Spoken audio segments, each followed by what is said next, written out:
Dusty Dvoracek is with us now. You see him on ESPN. You hear him on Sirius XM every single morning with Danny Cannell. Dunaway frequently a guest on that show because Dusty does not like me and Lance. He only likes Dunaway.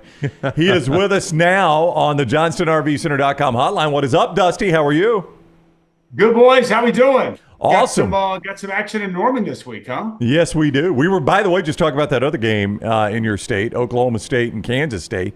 Bigger game. Lance says Utah. Oklahoma State, Utah. Excuse me. Lance says bigger game. I was pointing out that Cam Rising committed to Bob Stoops. That was his first commit was to Bob Stoops at Oklahoma. That's how long Cam Rising has been playing football. Yes, I believe the combined age in the quarterbacks of that game is 49. That's right. Which I think I saw a stat of some of the starting matchups in the National Football League, and it pales in comparison to what we're going to see on Saturday. So bigger game, that's a great question. I think the two biggest matchups of college football are in the state of Oklahoma. But I don't know if it's I don't think it's a bigger matchup than. Can I say my piece and then you tell me if you agree with this? Like, even if Oklahoma was to spring the upset, Dusty, I still think Oklahoma's going to find 3 or 4 losses with that ridiculous schedule coming up. Tennessee's expected to win this game. The winner of Utah or Oklahoma State, it's going to be difficult for them to find 2 losses after that game. So I think the winner of that game will be in the Big 12 championship in a one-game situation to get an automatic bid. That's all I'm saying. Like, that game, to me, has more of an impact from being in a college football playoff in a couple of months than Oklahoma and Texas or Tennessee does. I think that's fair. Now, I will say if Tennessee wins this game, boy, you start to look at their path to the playoff, and it's pretty clear, right? So I don't want to say win this game, Vols, and you're in, but I think that they've got a pretty direct path too. You're right. Oklahoma's remaining schedule is very, very difficult, but it is nice to be here in the great state of Oklahoma with so many eyeballs here on what's going on. And you mentioned, I know we want to talk about Tennessee, Oklahoma, but I did have Oklahoma State, Arkansas a few weeks ago. I find that Utah matchup fascinating. And then Cowboys go to Manhattan next week. Ooh. So they have back-to-back weeks that if Mike Gundy can split and find a way to win 2, then you think a direct path there to Arlington for a Big 12 championship. So I'm excited for both these matchups. But you guys didn't have me on here today to talk Big 12. No. You guys didn't have me on here to talk about it. You had me to talk about my game. That's right. Mississippi State, Florida. No. I had you on here because I need to ask, how's Cannell doing with the Florida State Seminoles 0-3? Hard to talk shit with them 0-3 right now. Yeah. He's gotten so desperate. He's decided to grow out a rally beard already at 0-3. He's decided that the Noles are jinxed, and the only thing that can fix this jinx is him not shaving his beard. So it's kind of at this point it's tough to even continue to criticize. Like, at this point, I'm just curious, can they win a game? Like, Cal coming into town this week, you guys saw them up close and personal against Auburn a few weeks ago. Justin Wilcox got that team playing well, got that defense taking the football away. So I think the Noles got their hands full again this week. They're trying to search for their first victory. So he's an easy target right now, boys. Easy target. Dusty, this might sound ridiculous because Oklahoma is 15th. They're undefeated. But watching them, and you know this, that offensive line has some problems. They've been great against the run. Are there Oklahoma fans that are worried maybe that Tennessee is going to come in and stomp a mud hole in them? Yes. In short, yes.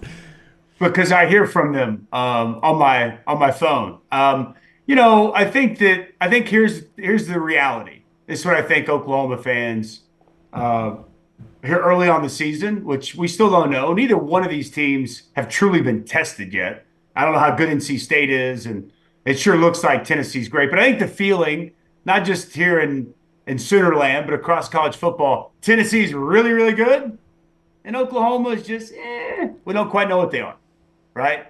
And so I think that's fair based off of what we've seen to this point. Now, you guys know how college football is. That can all change like that, and this is going to be I do expect a fantastic atmosphere.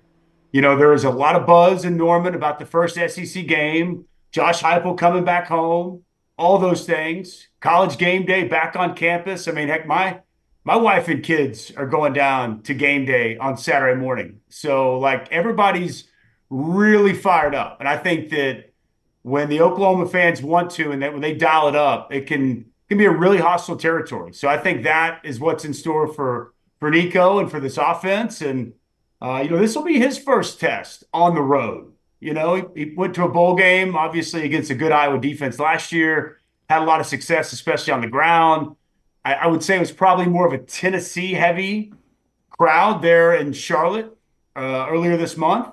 So this will be his first road test, and this will be the best defense that he's faced since being the starter of this Tennessee offense. So I think Oklahoma fans are pretty realistic, and there's a reason that Oklahoma is the biggest home underdog they've been since 1998. Wow. That's the last time that Oklahoma was a touchdown or greater home underdog. And that, interestingly enough, was the year before Bob Stoops and Josh Heupel showed up there on campus to get this thing flipped and turned around for the Sooners. ESPN's Dusty Dvoracek with us. You hear him with Danny Cannell as well every morning on Sirius XM College. Florida, Mississippi State is his game straight out of game day. He mentioned game day in Norman, straight out of game day. You'll see Dusty on that Florida, Mississippi State game, which has a ton of misery in it. Dusty's going to sort through the misery and find the happiness for you in that game. I do, Jackson Arnold, like we in the media, we have expectations. We talk about expectations. And then when players don't live up to expectations, we're like, they're having a bad year. Maybe Jackson Arnold isn't having a bad year, but the reason I had expectations for him, Dusty, is it appeared that they chose him over Dylan Gabriel. That's what set those expectations, and it's not been close. What has happened there? So I think it's fair to have high expectations. Oklahoma had high expectations. I mean, he was the number one quarterback coming out, per my man Tom Luganville, who I know is a big participant in the show, friends of all of ours. I mean, he was the number one rated quarterback. So I think that, and yes, I don't know exactly how the conversations went down, but I think it's fair to say they looked at the quarterback room, and I think they recognized if we bring Dylan back, it's going to stunt the growth, and who knows what Jackson decides to do. So it made the most sense to let Jackson have his time. And so I had high expectations for him. There's a variety of things. And I'm not an excuse maker, but I am real, and I'll be honest with you. The offensive line and the wide receiver room has been decimated by injuries. Nobody wants to hear about that, but it's the truth. You're playing your four-string center right now, okay? Who's injured at the same time. You've lost a guard for the season already. Your right tackle has played a combined maybe half in 12 quarters, so maybe 2 quarters out of 12 so far. They've been shuffling guys left and right. They've had multiple freshmen have to step in and play that aren't ready to play. There's a good chance to get a couple of guys back this week, which they need against this Tennessee front. Going into the season, I thought wide receiver room was a strength. They had depth. You lost Jaden Gibson in fall camp for the season. You lost Jalil Farouk in the first quarter against Temple to a broken foot. And Nick Anderson, who had 10 touchdowns last year as a freshman, has yet to see the field. So Deion Burks is literally the only option that's out there that can really win and get open. Brennan Thompson's got some speed outside, but they've been devoid wide receivers. They've had mix and match, just a kind of revolving door along the offensive line, and Jackson Arnold hadn't played very well. They've not run the football effectively outside of some quarterback run that they finally got going last week. I think Jackson, for whatever reason, he's been hesitant, and he has not just kind of let it loose and let it rip. The kid's got a big-time arm. He's got a high ceiling. He can make big-time throws, but aside from a few moments this season, we haven't seen that. And he's been reluctant, I think, to take many risks, to take chances. And, you saw him last week late in that Tulane game under some pressure make a really bad decision. So I know that the young man is capable of playing much better than he has. And I'm not here to make excuses for him, but the surrounding pieces around him have not been conducive to a young quarterback thrust into this spot and, really taking this position and running with it. You look at just Nico, and you look at the rushing attack they have with Dylan Samson around him.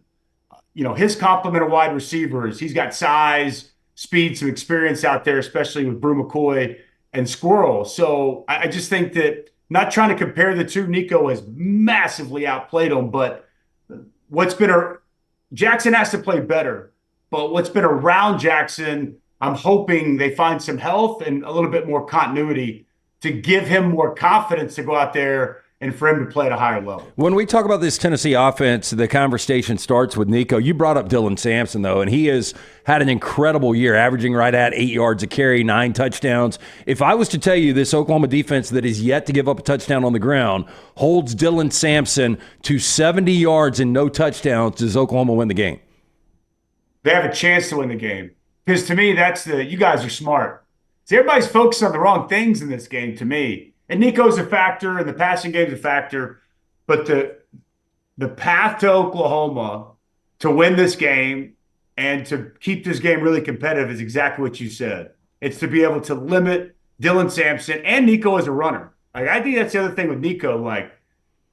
Young man's got a great arm, but, man, he is explosive. Straight line runner. He has got speed, and he can take it 60 like that. So with this offense, I call it a pace and space offense, and Oklahoma's going to run a similar variation to it. But, really, when you break this offense down, they're going to make you show your hand to a certain degree. What are you going to do? We're going to spread you out thin, and we want to run the football. Are you going to commit to stopping this run and give us opportunities outside and some explosive plays with our wide receivers?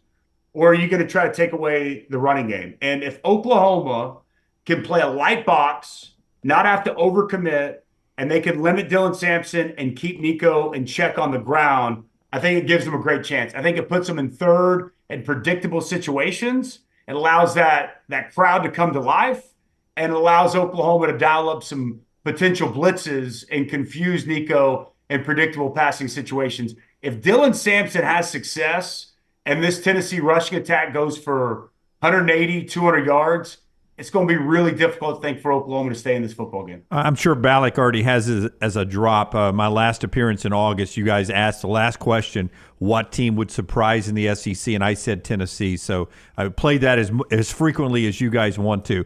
Please share with our audience the mindset of the Oklahoma fan base, because we'll use Alabama fans as an example. You know this.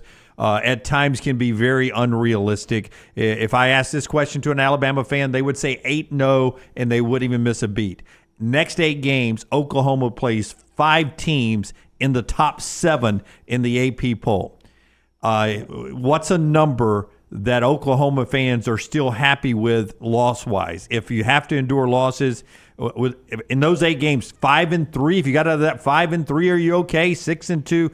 Let us in on the Oklahoma fan mindset. Is there any realism there? I think they're happy at 5-3. I think they're. I think 5-3. I think that's probably the number. You're not including Maine, I don't think, in that question. If they're in the next 8 game, that's a given. Yeah, they're obviously not one I'm worried about. I actually think 4-4, which is, I know that you guys are probably, oh my gosh, 4-4. Well, we have lowered the standard. I think going into the year, 8-4 was kind of that number. That if you got to 8-4, given what the schedule was, that's palatable. We can live with that. We can work with that. I think once you start to dip below that, people start to freak out. But I also think it's about, what does it look like? Yeah. Are you competitive in these games? Are you right there in these games with a chance to win them, and something just doesn't go your way? Or are you is there a massive gap? Is there a big difference? And we're going to start to find out on Saturday night, because the gauntlet has been laid out and it's been set. And all these teams, I would say outside of Missouri, have lived up to the hype and some. I think that Tennessee is even better than I think even probably you thought, Jim. Yes. I think Texas is even better than most people had anticipated. Clearly, I don't know how you guys feel about Ole Miss. I know that they haven't played anybody, but boy, I think that team is got some bona fides. Watching that tape of Wake Forest and some of the block destruction I saw from those guys up front. It ain't just Jackson Dart in that offense. They will flat out get after you. So I think that, several of those teams that are still remaining going to be really, really good. LSU, obviously, point out the one that they did, remind you that they're pretty good. And I'll tell you what, South Carolina before the year, Yes. I think even after the opener in Old Dominion, you go, oh, we got that one. All of a sudden now it's like, especially offensive line where it's at, you look at those edges for the Gamecocks, that all of a sudden becomes a dicey proposition. So I think as you look at this SEC schedule, what would a Sooner fan, sign off on and say, I'm good with that? I think it's 4-4 at this point, which crazy to talk. Now, you ask me that question next year, I think it's a different answer. But year one in this league, given the way these teams have looked, I think that's probably the right number. All right, Florida, Mississippi State, straight out of game days where you'll see Dusty's crew. You can follow him on Twitter at Dusty Dvoracek and see him every week on ESPN, hear him on Sirius XM every morning. Dusty, thank you so much for the time. I know you're slammed. We appreciate you making time for us. Thanks, man. Real quick, I want to know predictions. I mean, do you guys even – because most people I feel like are saying Oklahoma's going to lose by 3 touchdowns. Are you guys giving the Sooners any chance at all? It was my upset. We do an upset alert every Tuesday. It was mine yesterday. I think Tennessee wins the game. I think the entire world is going to look at that 7.5 point line and be like, oh, that is easy money. How does that normally turn out? This guy has taught me that. I think Oklahoma keeps this tighter than everybody thinks. But Tennessee wins. Yeah, I would lean that Oklahoma will keep this tighter than the 7.5. Not me, man. Okay. I'm the layman, Dusty, and now you've talked. Now I'm known as the landmine on the show, so this is good for Oklahoma fans. I think Tennessee boat races them, man. It's going to be bad. It's good for you guys. Yeah. Brent Venables wants to hear this. I am horrible at this, so that's good news for the Sooners. Get that wagon fired up. I don't think we've seen – I think Tennessee's secondary has not been challenged yet. Whether or not that offensive line holds up for Oklahoma, we'll see. Yep. All right, Dusty's out. Yeah, okay. Yep. That was it. Well, we did say bye to him. Yeah, we did. Dusty on the JohnstonRVCenter.com hotline.